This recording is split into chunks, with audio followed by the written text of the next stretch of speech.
The following podcast is a W2M Network original production. Visit W2Mnet.com for all of our other great podcasts, plus news, reviews, articles, and opinions from the worlds of wrestling, video games, football, and entertainment.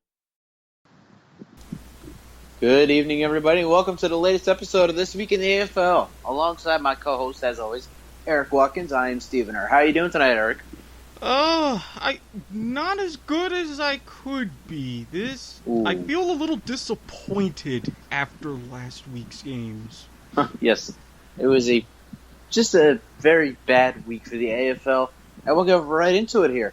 So we said the week before, whenever the last time we were on together, that the Soul were going to win easily against Baltimore. That there was no way they were going to do what they did in the last meeting.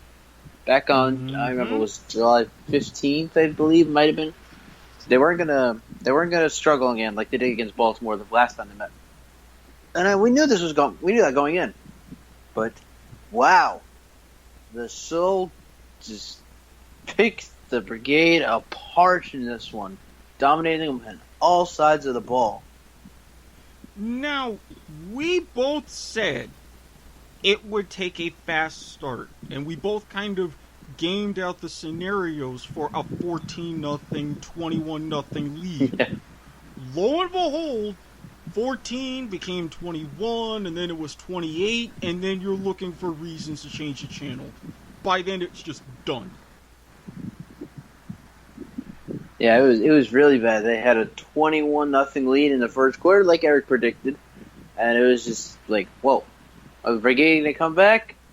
Well, they finally got on the board, and after they got on the board, they lost their quarterback, which is the big news tonight here on This Week in AFL. We will have Chase Risman, inside the arena Baltimore Brigade beat writer, on to talk with us about the breaking news that Shane Carden has been placed on injured reserve. His season is over, and the Brigade are now in trouble. But we will get to that later in the show. For now, we talk about what happened on that play. So Shane Carden throws a touchdown to, I believe, what's his name? Brandon Collins. I had to look this up myself. I didn't know his name. Brandon Collins, and as he throws the pass, he gets leveled, and he stays on the field. And it turns out after MRI, he has a concussion. And unfortunately for Baltimore, all they could do was put him on IR, abruptly ending his season. So it's not looking good for Baltimore going forward. No, they have Shane Boyd, who has proven that he's Shane Boyd, and they went out and they signed J.J. Ratterink, which it's going to lead to a very interesting dynamic for the last Beltway SmackDown of the season. Former teammates in Vegas facing each other. Ooh. That's gonna be an interesting twist if indeed Ratterink sees time on the field. Yeah, that is a big question going into this game. Will the Brigade start Shane Boyd, who's been with the team for a couple of weeks, or will they start the new quarterback J.J. Ratterink, who has not played since last October with the Guangzhou Power of the China Arena Football League? But we'll get to that later on when we have Chase on. For now, I want to talk about the Baltimore's I don't want to say disgusting. It was a disgraceful performance, not a disgusting performance. In the first quarter alone, they turned the ball over twice on downs. I believe it was about 4 or 5 times in total in the game. Then it's not counting the interceptions that they threw. 2 for Dwayne Hollis. It was just Baltimore. They could have wrapped up the 3 seed with the win against Philadelphia. What did they do? They absolutely crumbled. They just fell apart to the seams. So to me, this is not a team that is ready for the playoffs. Well, ready or not, let's face it, they're in. They're going to be in. And I'm willing to say this was a hangover from what happened the last couple of weeks. Huge upset over Philadelphia. Then you lose on a Hail Mary to Washington. These are very big emotional highs and lows. Now you're facing the best team in the league again, trying to avoid playing them in the semifinals.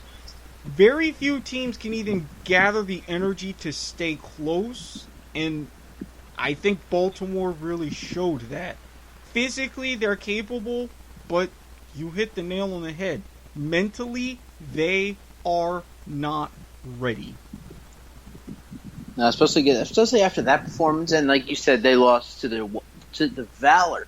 And what was interesting about that game against Washington last week, on my birthday, by the way? There was a 10-minute scoring drought for both teams.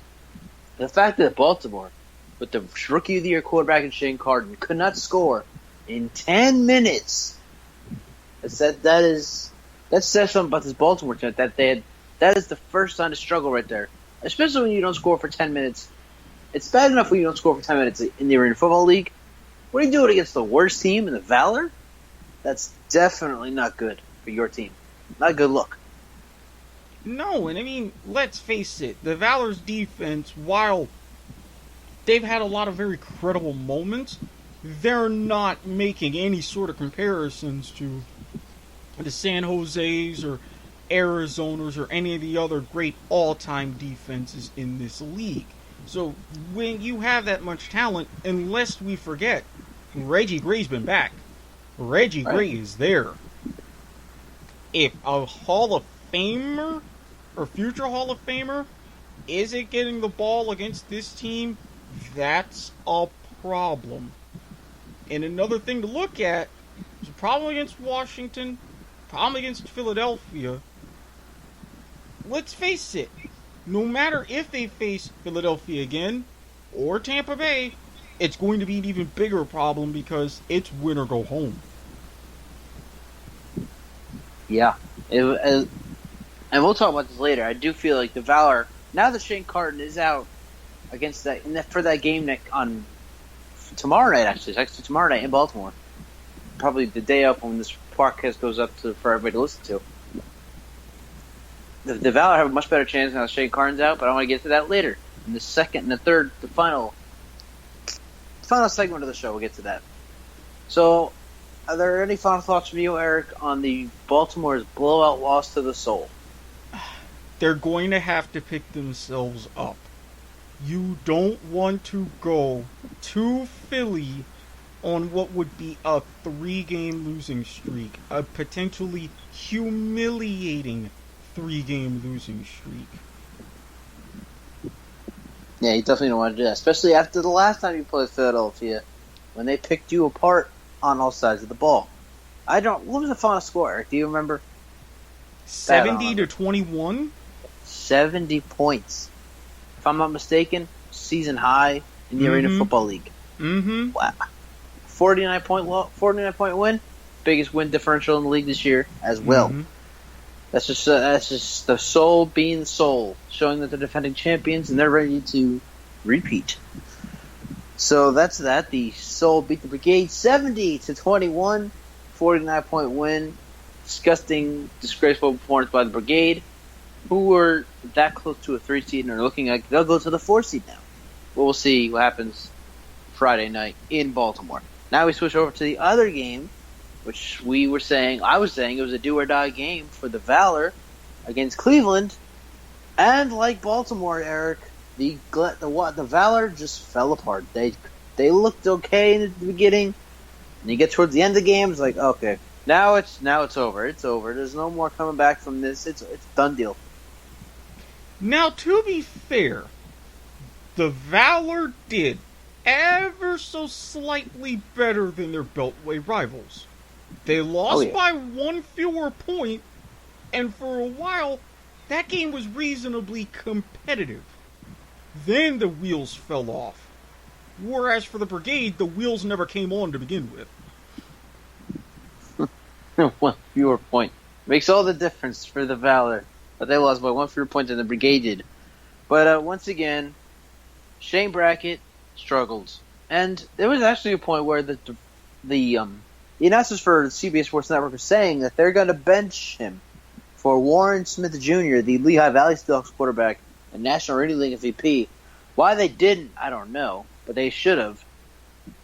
So what I'm getting at is that Brackett struggles. he turned the ball over twice himself. I believe he'd throw a bad pass that was intercepted. And then there was one play, he's trying to run out of bounds, and the Cleveland Gladiators hit him, and he fumbles the football away. Another bad performance overall, Eric, by Mr. Sean Brackett. And lest we forget, we mentioned that Outlaws team. They only won 5 games. Brackett had a very significant hand in the team only winning those 5 games. So I really didn't hold my hopes up. And honestly, it was somewhat of a wise decision not to throw Warren Smith Jr. into that game. But don't be surprised if you wind up seeing him in this matchup. That way, they could potentially evaluate their quarterback situation going into 2018. Brackett, you start because he's been your guy since Meyer went down and subsequently retired. But his leash is a lot shorter than it would have been a week or if he was with the team 2 weeks ago. Very good point. And before we get to the point of, you talk about heading into 2018, there's something I want to talk about. But first I want to talk about what Cleveland did in this game and what they've been doing all season. They got off to a very bad start. They started, 1-3, 1-4. Mm-hmm. They started picking it up big time. And against the Valor, the defense played well, offense played well. This is a team, Eric, that I see going into the playoffs because they already clinched the playoff spot. No matter if they play the Soul or if they play the Storm, this team could easily pull off an upset on the road and reach the Arena Bowl. They honestly could, because the one element that I noticed that was lacking from the get-go was chemistry. They did themselves a major disservice by not having Arvell Nelson, not starting him at quarterback from week 1. But now that he's gone through those early and mid-season struggles, you're seeing the Arvell Nelson that you saw last year. Yes, it's with a slightly different receiver, primary guy being Quentin Sims. Yes, they've had a lot of issues in receiver mixing and matching those lineups, but that dynamic play that led them so far last year is coming back at the absolute perfect time. Would it shock me to see them upset even Philadelphia? At this point, no, it wouldn't. I have to give them a puncher's chance. Yes, I give them a big chance, even though my bias is telling me, hope the Soul win so I can go to New Jersey that week, the whole week, the end of August, see my friends, enjoy the game, and all that good stuff. But, second to Cleveland, you mentioned Quentin Sims. That brings up something that I saw. He's on injured reserve. So I think Cleveland's doing all of this. They're being so successful on offense without Quentin Sims. Colin Taylor's nowhere near getting the same targets he was last year. Just imagine, had Quentin Sims stayed healthy, had Colin Taylor been getting the same passes, catches, whatever you want to call it, that he did last year, Cleveland could have been a much more dangerous team had they had everybody together. But they're still dangerous, so I'm not taking anything away. But if they had everybody together, I'm just saying they would have been more dangerous. Oh, absolutely. If they have the full complement, they would be either threatening Tampa Bay for the 2 seed, or they would have taken it by now. Simply because we see what happens when you keep a core together season to season. But at the same time, look at what they've been able to do. And if I remember the graphic right on CBS Sports Network, they've had 50 different receiving combinations this season. Wow. 50! 50, wow. Going through that over the course of a 14-game season and having any sort of production or expectation is borderline impossible. But here we are. I attribute a lot of that to Nelson. I attribute a lot of that to offensive coordinator. So there's a little bit of magic going on in Cleveland right now. There's a lot of magic going on. And when the Val, and I have to give credit to Ron Selesky here, because when they were 1-4, 1-3. I was doubting Ron Selesky. Now I'm thinking he's a great coach. They should keep him going. And you want to talk about going forward next year? That's a coach that needs to stay. Now I'm going to go into the next topic that I had for this. I mean, you were talking about going into 2018, the quarterback situation with the Valor. I don't know anything about that. I don't know who they could start. I'll have to look into that during the off season. For now, there's one thing I know for sure. Dean Kokinos is on his way out. I mean, can anybody really be surprised? Look at what the other teams have done, and even compare this to the Ted Leonsis pairing. Baltimore, much shorter time to get together, announced much later, had really a lot less talent to work with. Omar Smith, fantastic coach. He was able to get that team together, get a very respectable first season. Extremely respectable. Washington, with the extra time, with the caliber of talent. Yes, there are some things like the Eric Meyer injury you can't help, but the bar was set much higher for you coming into this league than it was for the Brigade.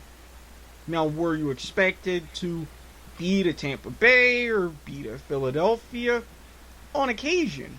But you were expected to at least contend. They've done the opposite. So, a very short tenure, but a deserved end to one for Kokinos. So true. And we were talking about how the Gladiators were a dangerous team.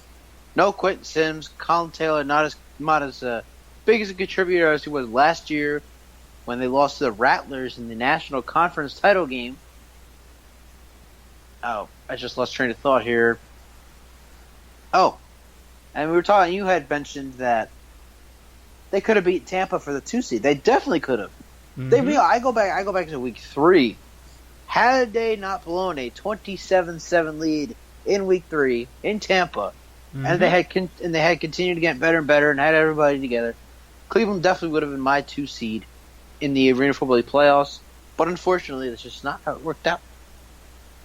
No, and it's kind of sad, but potential, in the words of Dr. Phil, potential just means you haven't done it yet. So, all of the great potential they've had, it can still mean something with a playoff upset. I will say, it would be much more likely against Tampa Bay than it would against Philadelphia.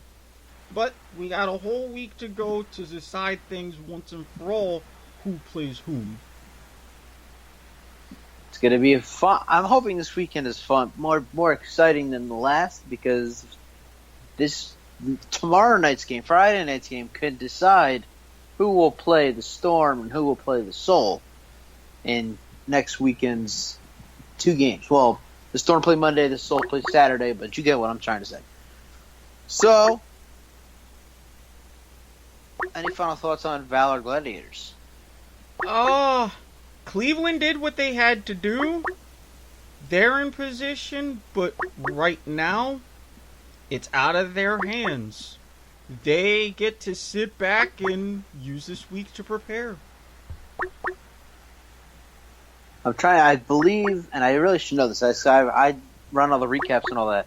Final score was 68-28.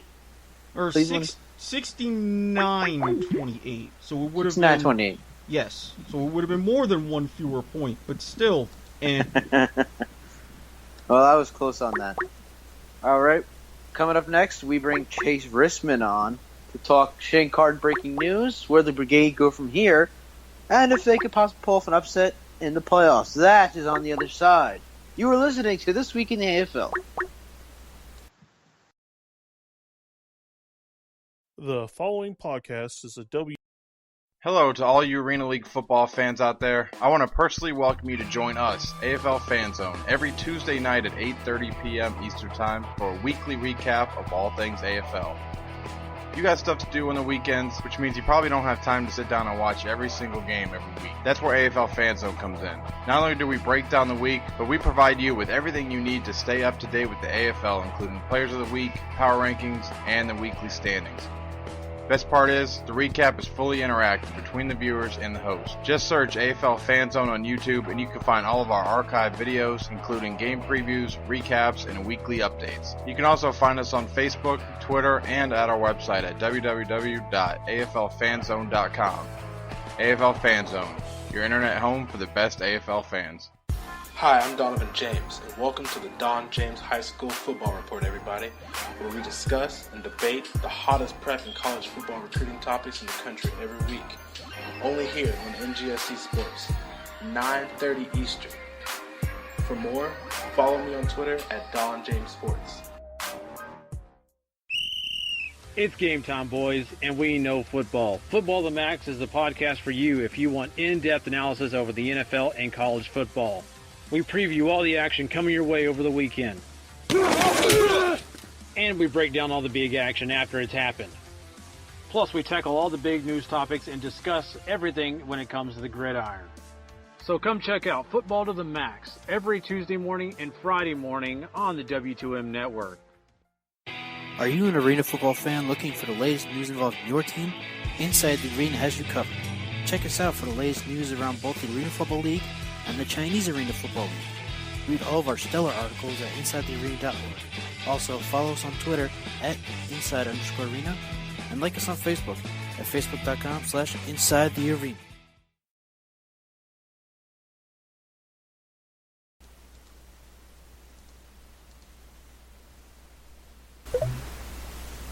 Hey, go. 11. Welcome back, everybody, to This Week in the AFL alongside Eric Watkins. I'm Stephen Earn, and joining us now here on the show for the second time this season is Baltimore Brigade beat writer Chase Risman. What's going on tonight, Chase? Hey, Stephen, how are you? I'm doing great. Oh, doing all right. Just going through, running the board for the first time. Not too bad so far. Yeah, so far so good. So let's get right into it, Chase. Breaking news came last night around 9 Eastern time as I was getting ready to go to bed because I had to be up at 3 a.m. Shane Carden out for the year with a concussion. Now, the Brigade have two quarterbacks. They signed J.J. Rattering, formerly of the Los Angeles Kiss, Las Vegas Outlaws, and I remember there was one other team you told me about. Barnstormers. Barnstormers, yes. Anyway, so J.J. Rattering, Shane Boyd. I want to start asking this. Which quarterback do you think, as far as you know both of them, which quarterback do you think would have given the better chance to beat the Valor tomorrow night?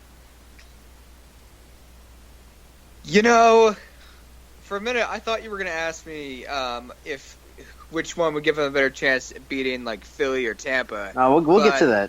Okay. Honestly, it really doesn't. Honestly, if you want my honest opinion, it really doesn't matter because, like, they could have, I don't know, they could get Tom Brady at quarterback and it wouldn't matter. I mean, like, they can. Honestly, I'm sure he loves that shout out on his 40th birthday. Oh, I'm oh sure. yeah, absolutely. I mean, honestly, it doesn't matter who. Like, they could play either one of them. It won't matter. They'll still beat Washington by. They'll still find a way to beat Washington, but I mean, honestly, I would probably go with Rattering simply because he's an experienced guy. He's been in these kind of situations before, and if I'm correct, if my memory serves me right, I think if they keep him, this is going to be his first playoff appearance. If I'm correct, if they end up keeping him through this week and next. It would be, because he didn't play in the playoffs with LA. No. Right, well, didn't make it with Iowa. No. Oh boy, that would be interesting. And that kind of leads me into my first question. Granted, the quarterback situation in the league has been murky at times. and we've seen some very interesting signings over the last couple of weeks. Why would Baltimore bring in J.J. Ratterink? Because he's been on the street for a little while. Right. Well, I mean, for an expansion franchise that's at times this year, especially at the start of the year, where they had to go back and forth with who was it? Shane Boyd, I think it was first, and then it was Chase Cartwright. Then Chase Cartwright, that's right. Then Shane Carden. Yeah. So yeah, and then they finally got Carden. He goes down, and that's the last thing you want. You want him to go down right before the playoffs start. So I think they just wanted to get an experienced guy he hasn't been to the playoffs before. He's a guy that's been in the Arena League for a while, knows how to play, knows how to play the position in the AFL, and so I think it's a pretty good signing. Now, of course, whether or not it can pay off in the postseason, we've got to wait and see about that. But I think it's a pretty good signing, and honestly, I don't really blame him for it. I mean, the Rookie of the Year presumably just went down for the year. That's right, he did. Unfortunate for Baltimore, but now we'll go ahead and ask the question you were hoping I would ask it first. We'll ask it now. Hey, like you said, it don't matter who they start. Do you think, though, that Baltimore has a chance? Let's start with Tampa. Do you think, and we'll be asking for an article for this when we get to the playoffs in 2 weeks. Let's ask this one. I'll switch up the question a little bit. Should they play Tampa, which I was assuming they would if they had not lost Shane Carden, how do you think Baltimore could have possibly pulled off an upset over the Tampa Bay Storm in the playoffs? Well, I think they'd have a much better shot at beating Tampa than they would Philly, especially now with Carden done. But, oh God, I'm sorry. What was the question again? How do you think that they could beat? Okay. Upset? Okay. All right. Yeah, and I think I knew it was something along those lines. I just forgot for a half second. I'm sorry about that. Anyways, they've definitely got a shot, more of a shot than they would against Philly. But I mean, they literally have to play the same way they did when they beat Philly, and that is, you can't turn the ball over. You've got to be able to score just about every single time, and also, they're going to need really good quarterback play because, without Carden, now you got to turn to a guy, Ratterink, or whoever they start. If they do go with Ratterink, it's his first playoff game, and so obviously there's a lot of pressure on him. Now, Shane Boyd, as inconsistent as he is, he does have some experience with the Rattlers. He played, backup at the end of the conference title game last year, which was an absolute blowout, but hey, at least it's experience for him. And so, the only way they're going to beat Tampa or Philly, regardless of who they play, they've really got to play a perfect game on both sides of the ball. Now, with this, and you mentioned Shane Boyd, if Ratterink comes in, starts, struggles, how quickly do you think we would see Shane Boyd, either against Washington or in the playoffs? Well, I mean, that's a great question because, as I said, Shane Boyd is someone that when he steps out there, at least from my experience, when he steps out there, you never know what you're going to get. You could get a really good performance, or you could get a really terrible performance. I mean, that's what I've experienced when he was with the Talons that one season. It seemed like one game, first couple games with us, he was very good, and then after that, it was a complete train wreck. And so, honestly, if JJ does get the start and he does struggle down the stretch here against Washington, or when they get to the playoffs, we could easily just say, Ratterink could very well end up going the whole game because with Boyd, I mean, he is there, but he is so inconsistent at times that I think it would be best if they just kept JJ in, even if he is having a pretty bad game. So, I mean, you don't want Shane to make it even worse. No offense, but... Again, it's just speaking from experience. Oh, yeah, for sure. Baltimore Brigade beat writer for Inside the Arena, Chase Risman, joining us here on This Week in the AFL. So I asked you about how they could possibly upset Tampa. I don't know if I should ask this question. I should ask a different question. I'm just going to ask this question because I don't want to ask the other one. Is there a chance that Baltimore Brigade could possibly, in any possible way, upset the Philadelphia Soul in the playoff game on August 12th, should they meet up against each other?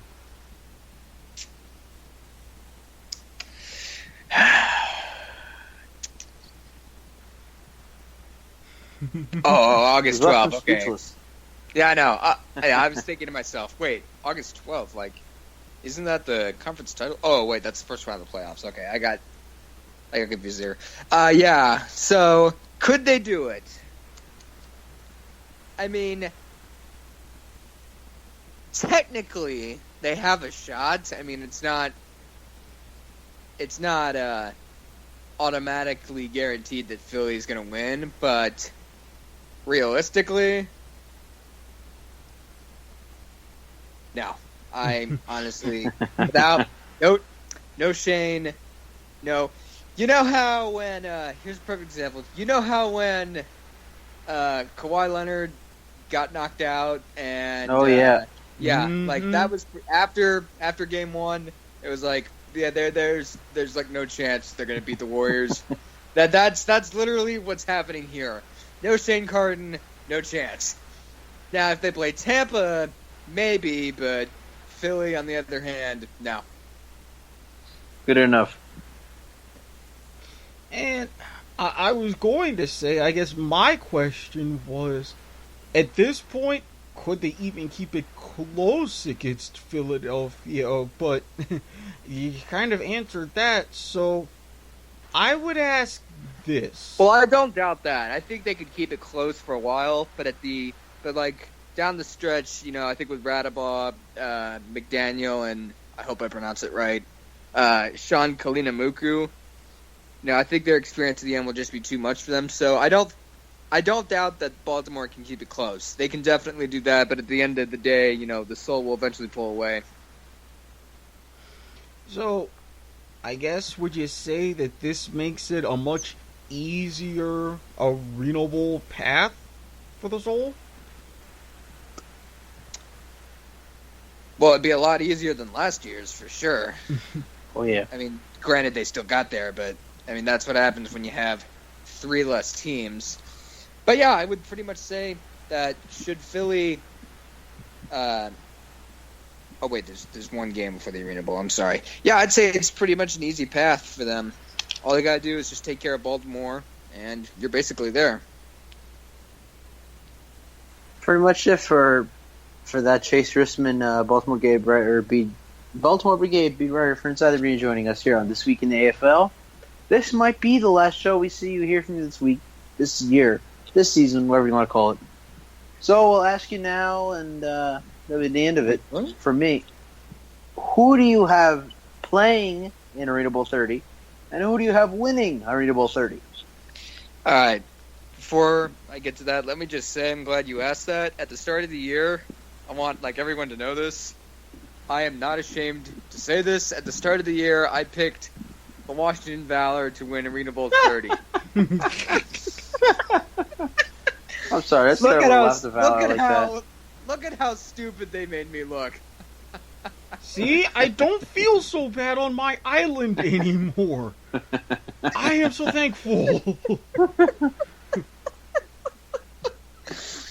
Every game they were losing, I was like, really, guys? Like, you're making me look really terrible. So, yeah, I just want to get that out to let everyone know, hey, I admit it. I picked Washington to win it, and we all know how that ended up. So, yeah. So, at the end of the day, Arena Bowl 30 will be between the Tampa Bay Storm and the Philadelphia Soul, and the Philadelphia Soul will win it 59-51 with Radabaugh winning MVP. Okay, that sounds pretty reasonable. Is the game televised? Have they announced that yet? I don't know yet. I don't know, Eric. Maybe, do you know if it's televised or not? No, I haven't heard any announcements of even televised or if they're going to stream it. League's been playing that one a little too close to the vest for my comfort. Yeah, and I said this a few weeks ago that this is, if they do not televise this game, it's bad look for the league. You can't not televise the Arena Bowl. No matter though, I will be there at Arena Bowl 30 in the press box, no matter where it is, giving live updates all over social media. So follow me on Twitter at RankFanatic2, and they will be there. And a recap after the game as well. Chase Risman, Baltimore Brigade beat writer. Thank you much for joining us here on This Week in the AFL. Best of luck tomorrow for your Brigade against the Valor. And, yeah, thanks for joining us. All right, thank you guys.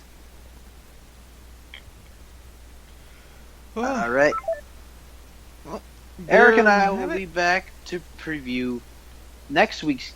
And it's very sad to say, Eric, I don't know about you, but I'm very sad to say that this is the final week of the Arena Football League regular season. It's gone by too fast. Oh, you took the words out of my mouth. Time flies. Week 18 is upon us, and oof. We at least get to savor a little something before we go into the playoffs, and then the mystery that will be the off season. Oh, for sure.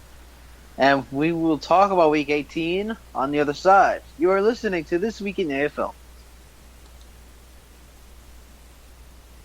Hello to all you Arena League football fans out there. I want to personally welcome you to join us, AFL Fan Zone, every Tuesday night at 8:30 p.m. Eastern Time for a weekly recap of all things AFL. You got stuff to do on the weekends, which means you probably don't have time to sit down and watch every single game every week. That's where AFL Fan Zone comes in.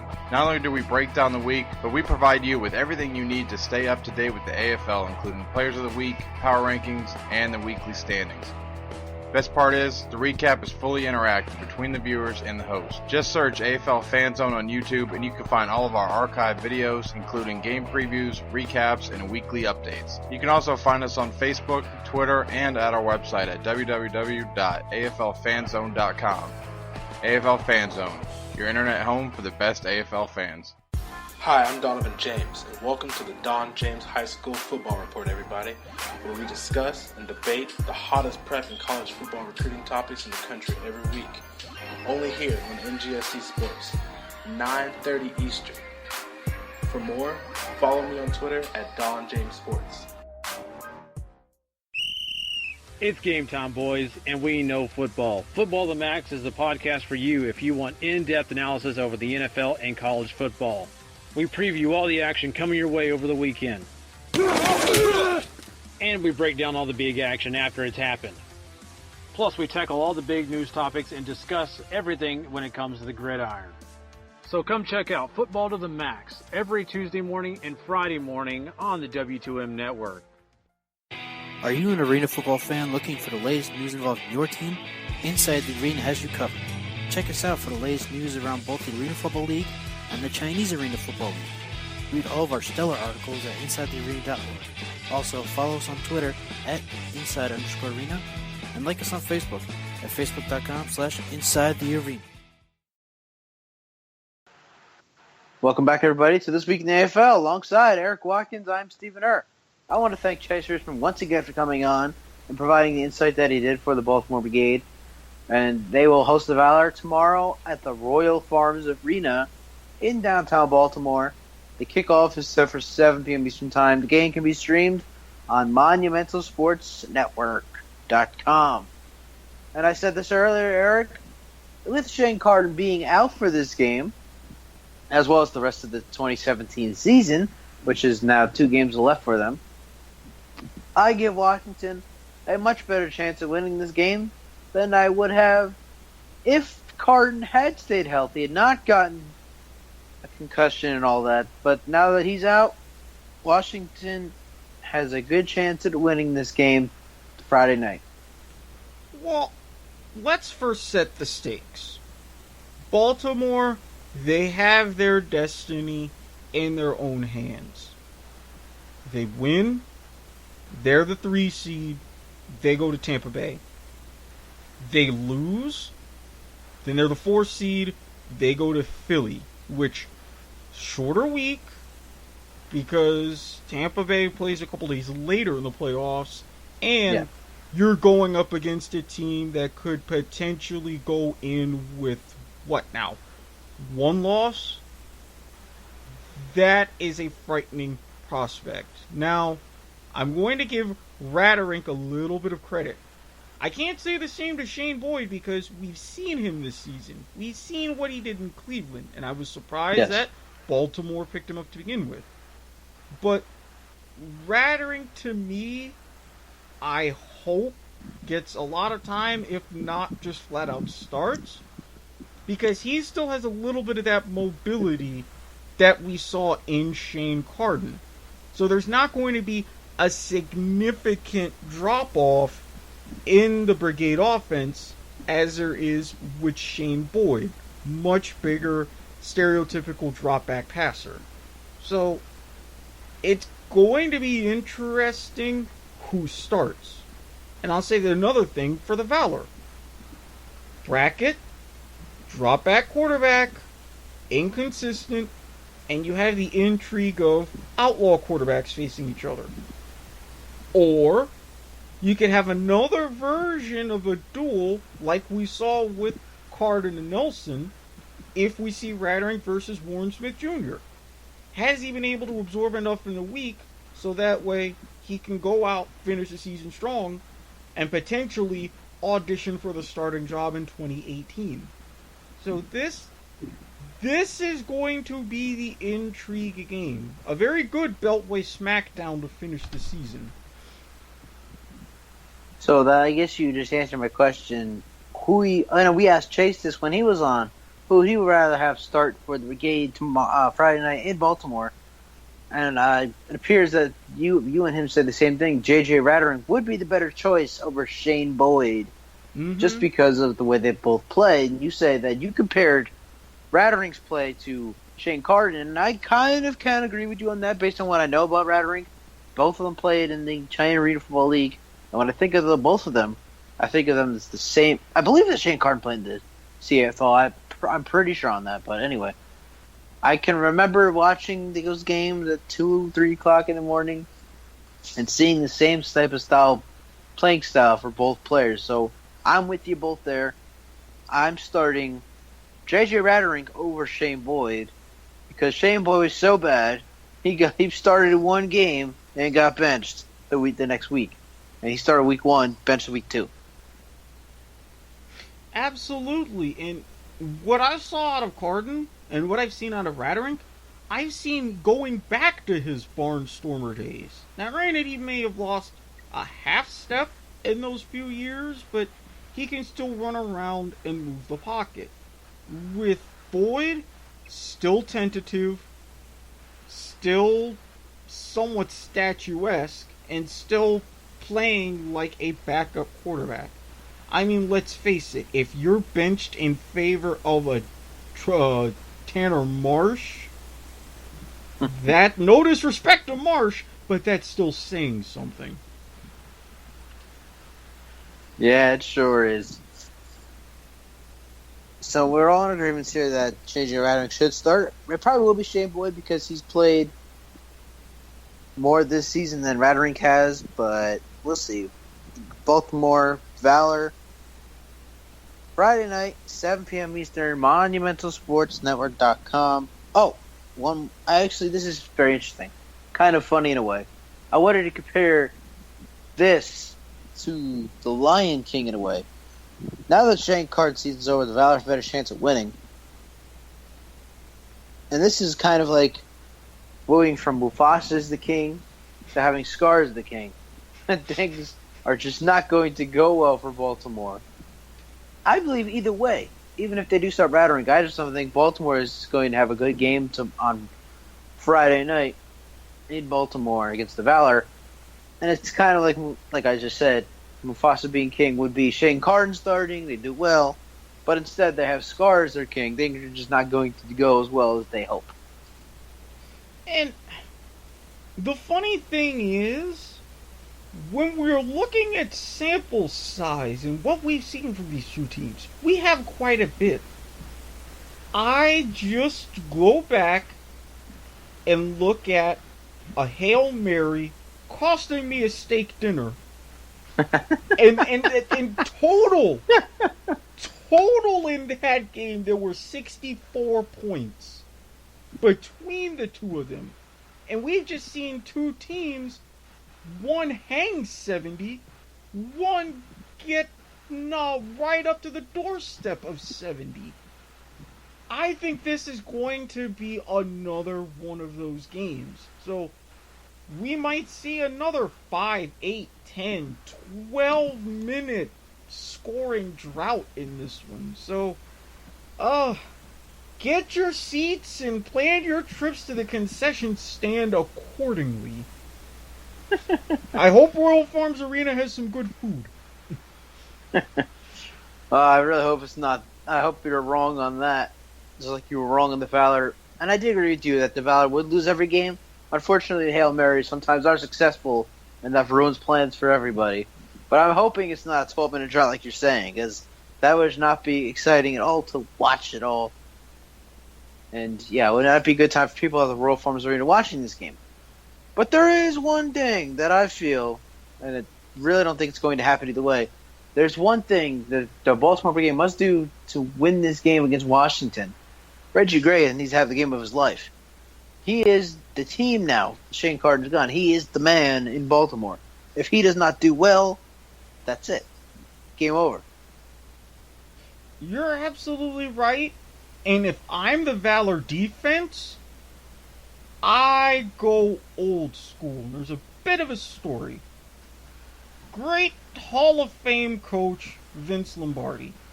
The 1960 championship game, Packers-Eagles, Franklin Field. He went up to the chalkboard in a pregame strategy. He just wrote the number 60 for Hall of Fame late great Chuck Bednarik, two-way player. He just wrote his number. And then he wrote an X through it. Did that again. Did that again. Did that again. About 15 to 20 times to send the message. If I'm Washington, I do the same thing. I write up the number 1. X. X. X. X. Send the message that we have to lock him down because he's the guy. Whoever's throwing to the other receivers, make them beat you. That's your best chance to win. Okay, so final thoughts on this final Beltway SmackDown matchup of the year. The game isn't going to live up to the mystique of the pregame. Whoever wins, and I honestly can't pick a winner in this one, it's gonna be ugly. I'm with you there. Brigade Valor, Friday night, 7 p.m. Eastern Time at the Royal Farms Arena in downtown Baltimore. You can watch the game on, I believe it's also on Facebook Live for the Arena Football League and on MonumentSportsNetwork.com. So now we flip over to what I'm presuming to be the Arena Bowl 30 preview, Soul Storm. And unfortunately, I'm looking back at the last time these two teams met. It's not good like the other game. Like you believe it's not going to be the other game. Not going to be as pretty. I believe that the Soul will once again take care of business against Tampa Bay, just like they did in the last game, and pretty much like they did in the Week 2 meeting as well. Now, I'm giving the Storm a little bit of a fight, mainly because they've had the week off. Mainly because they've had 2 weeks to prepare.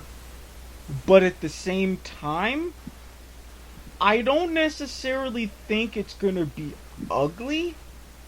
I think this one is going to be bland. If everything goes according to the chalk, which I believe it should, these two teams are going to meet up again in about 3 weeks' time. Oh, yeah. How much are they really going to show each other, knowing that potential is out there? Especially the fact that they're going to be meeting again in Philadelphia. the Soul are going to take care of business. And I floated this before. Were the Soul going to rest their starters? At this point, I think I wouldn't rest them entirely.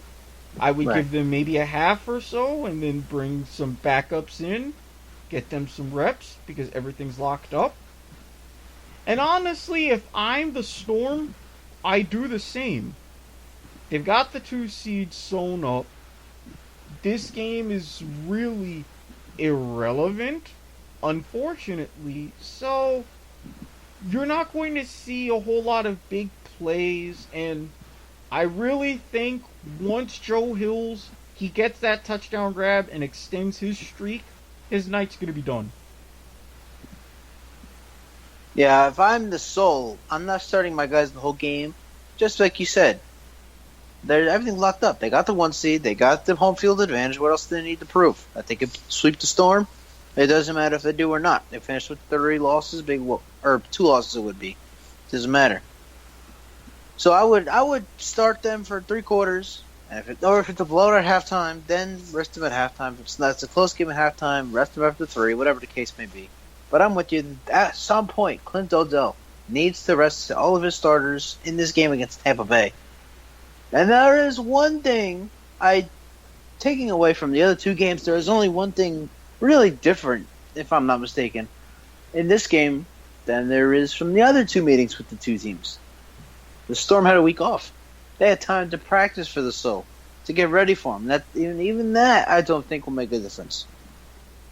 No, because Philadelphia has shown their talent.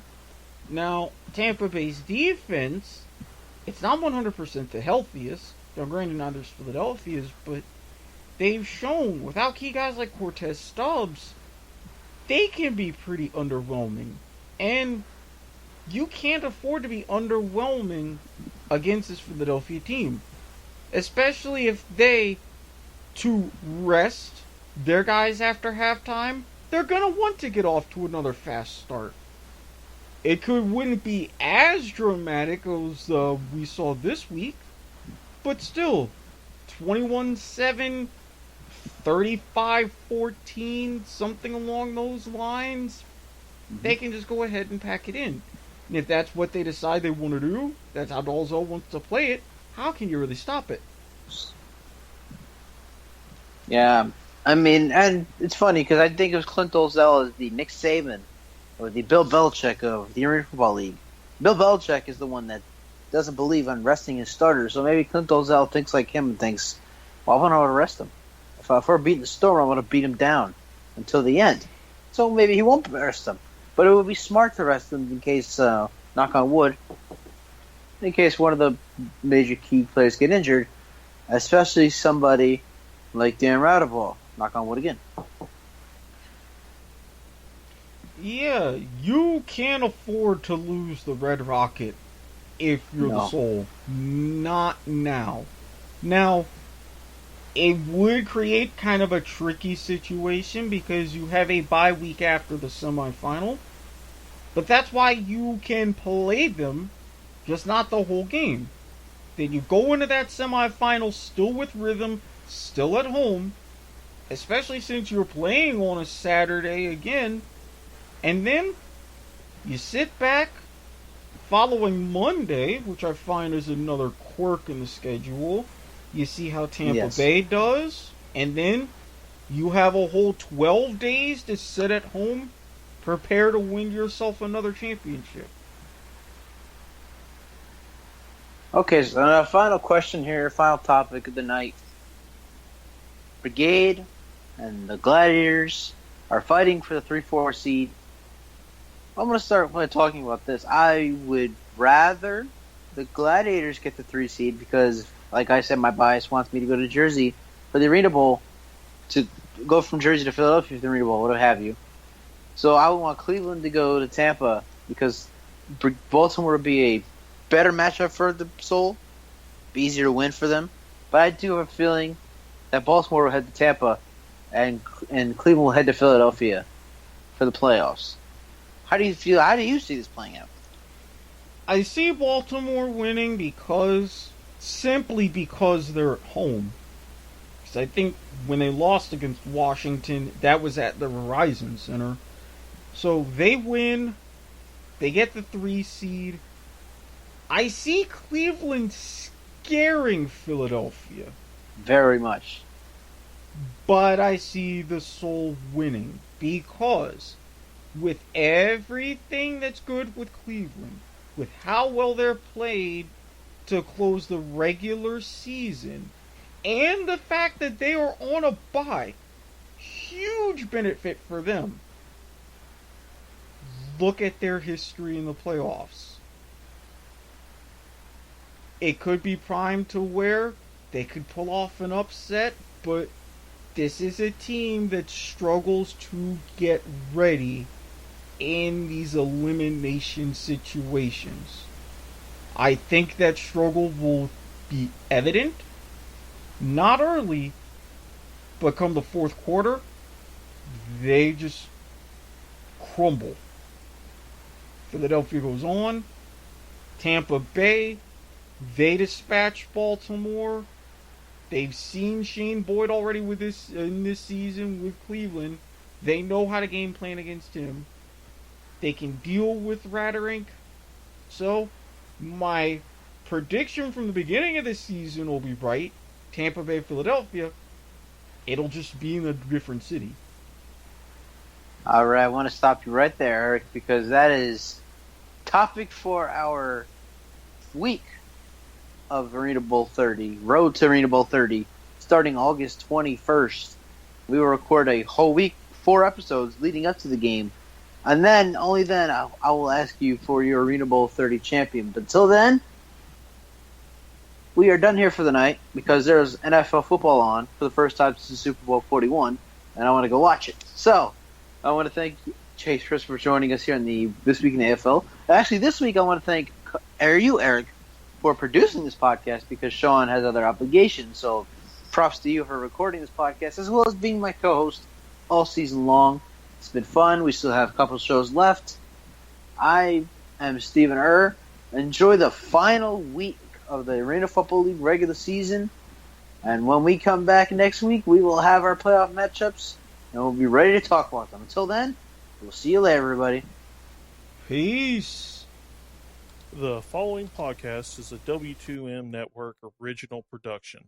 Visit W2Mnet.com for all of our other great podcasts, plus news, reviews, articles, and opinions from the worlds of wrestling, video games, football, and entertainment.